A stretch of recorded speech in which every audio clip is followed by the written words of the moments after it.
India times की team Fatehpur जनपद के 239 बिनकी विधानसभा में, और आज हमारे साथ एक प्रत्याशी हैं भारतीय कम्युनिस्ट पार्टी के 239 से चुनाव लड़ रहे हैं और जनता के बीच अपना जनसंपर्क करना चाह रहे हैं। इनसे हम जानेंगे कि आखिर किन वादों के साथ ये जनता के बीच जाकर के मत लेने का काम करेंगे, और अगर जनता ने इन्हें विधायक बनाया तो ये जनता के वादों को किस प्रकार से पूरा करेंगे, क्या इनकी रूपरेखा होगी।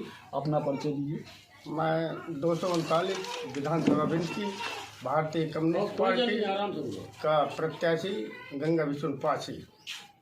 आप जनता के बीच में विधायकी का चुनाव लड़ रहे हैं, किन वादों के साथ आप जनता के बीच जाकर के वो मतदान लेंगे? मुख्य वादे हमारे शिक्षा, स्वास्थ्य, बेरोजगारी और पूंजीपतियों के खिलाफ अपना अभियान तेज करने के लिए मैं बिनकी विधानसभा से उतरा। लेकिन जैसे आपने शिक्षा स्वास्थ्य की बात की, तो शिक्षा और स्वास्थ्य तो भाजपा सरकार भी दे रही है। कहाँ दे रही है? सब कागज में झूठ वादे कर रहे हैं। लेकिन वो तो कह रहे हैं कि हम श्रमिकों को पैसे दे रहे हैं। नरेगा में भी अब इस वर्ष घटा कर काम कम कर दिया गया। कागज में बोलते हैं 100 दिन, लेकिन 60 दिन और 30 दिन भी नहीं दे पा रहे। अच्छा, जनता ने आपको विधायक बनाया तो आपका सर्वप्रथम विकास कार्य क्या होगा? सर्वप्रथम विकास कार्य हमारा गरीब जनता, किसान, मजदूर और आम विद्यार्थियों के लिए हम आगे बढ़ाने का काम करें। लेकिन डबल इंजन की सरकार तो कह रही है कि हमने क्षेत्र की रूपरेखा बदल दी। हाँ, डबल इंजन की सरकार का विकास कार्य केवल फाइलों तक ही सीमित है। मैं 10 वर्ष ग्राम प्रधान रहा हूँ, पूरी कागजात और उस प्रक्रिया से अवगत हूँ।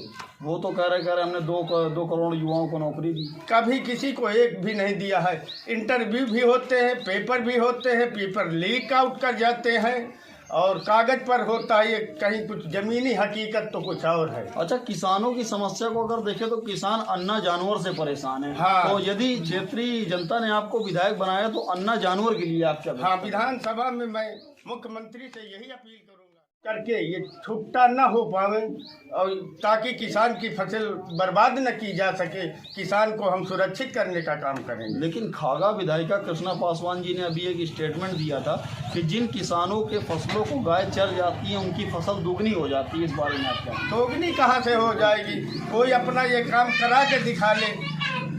गेहूँ धान की फसल चरा ले खेत में, फिर हम देखते हैं कैसे दुगनी हो जाती है।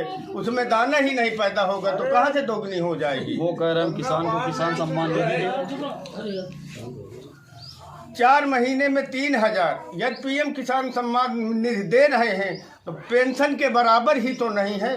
वृद्धा पेंशन, विधवा पेंशन 500 रुपये मासिक दी जाती है। अब जिसका 4 बीघा खेत चर गया वो 500 रुपये महीना लेकर क्या कर पाएगा? अच्छा, भाजपा सरकार तो कह रही सबका साथ सबका विकास। ये कागजों में है केवल, सबका साथ सबका विकास। बाकी इन जाति धर्म में बंटवारा करके अपनी राजनीति करना, चमकाना चाहते हैं। तो भाजपा क्या जाति पे चुनाव करवाती है? भाजपा हिंदू मुस्लिम जातिवाद करके अपनी कुर्सी नहीं छोड़ना चाहती है। अच्छा, उत्तर प्रदेश में किसकी सरकार बनेगी? उत्तर प्रदेश में तो गरीब किसान मजदूरों की सरकार बनेगी। लेकिन किसान के लिए तो वो कह रहे हैं कि किसान, जैसे उन्होंने कहा सबका साथ सबका विकास, हम सबको रोजगार देंगे। तो इतनी ठंड में, कड़ाके की ठंड में, जैसे किसान, हम लोग घर पे आराम करते हैं रात पे, किसान रात में डंडा लेकर के खेत की रखवाली करता है, तो क्या यही सबका साथ सबका विकास? हाँ, यही तो मेरा कहना है। पूंजीपतियों की सरकार है, अपना कुर्सी विधानसभा लोकसभा में ऐसो आराम कर रहे हैं। किसान रात में टार्च लेकर, टार्च नहीं होती है तो अंधेले में अपने खेत की रखवाली करते हैं। वो तो बताइए, सांप काट ले, बिच्छू मार दे, उनकी रक्षा कौन करने वाला है? वो तो कह रहे हैं कि किसानों को हमने किसान सम्मान निधि दी, किसानों को परेशान होने की जरूरत नहीं। वो एक दिखावा है, किसानों को छलावा है कि प्रधानमंत्री सम्मान निधि मिल रही है, इसी में क्या भरण पोषण हो जाएगा? तो भाजपा आपके कहने का मतलब जुमलेबाजों की सरकार? जुमलेबाजों की सरकार है, झूठों की सरकार है। ये निचाट कागजों में झूठ बोलकर माइक मीडिया में अपना प्रचार बढ़ाकर कहते हैं, जो जमीनी हकीकत है वो कुछ और है। भाजपा कह रही हमने गड्ढा मुक्त सड़कें दी। लिए गड्ढा मुक्त कहाँ है? केवल कागजों, यही तो मेरा कहना है, कागजों में केवल गड्ढा मुक्त है। आप 1, 2, 4 किलोमीटर चल कर देखें किसी रोड में कौन सा रोड गड्ढा मुक्त है। अच्छा, भाजपा ने जब चुनाव हुआ था तो डिप्टी सीएम जो हैं अपने केशव प्रसाद मौर्य जी को उन्होंने सीएम के लिए रखा और जनता ने उन्हें वोट दिया, बाद में उनको डिप्टी सीएम बना दिया, तो इसमें आप क्या कहेंगे? हाँ, हम इसमें ये कहेंगे, आज तक यूपी सबसे बड़ा सूबा है, केवल एक मुख्यमंत्री होता रहा है। ये जातिगत 3 मुख्यमंत्री बनाने का काम किया है ताकि ये अपनी बिरादरी का वोट लेके आए, हमारी दोबारा सरकार फिर बरकरार रहे। और जब बात अगर स्वास्थ्य की करें तो स्वास्थ्य के लिए वो कह रहे कि हमने मेडिकल कॉलेज दिया। हाँ, स्वास्थ्य के लिए मेडिकल कॉलेज दिया, इनका दिया है क्या? ये तो पहले की लिखा पढ़ी हुई, वो आज बन रहा है। लेकिन आज जो कहते हैं कि ये वो स्वास्थ्य कार्ड बना है, उसमें कहीं इलाज नहीं होता है।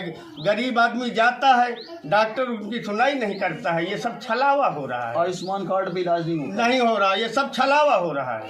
चलिए, बहुत बहुत धन्यवाद। जैसा इन्होंने बताया कि भाजपा सरकार जुमलेबाजों की सरकार है और भाजपा सरकार द्वारा चलाई गई योजनाएं कागज पर ही सीमित रह गई हैं, जमीनी स्तर पर वो उनके दावे खोखले साबित हो रहे हैं। फतेहपुर जनपद से रवि कश्यप के साथ श्री राम।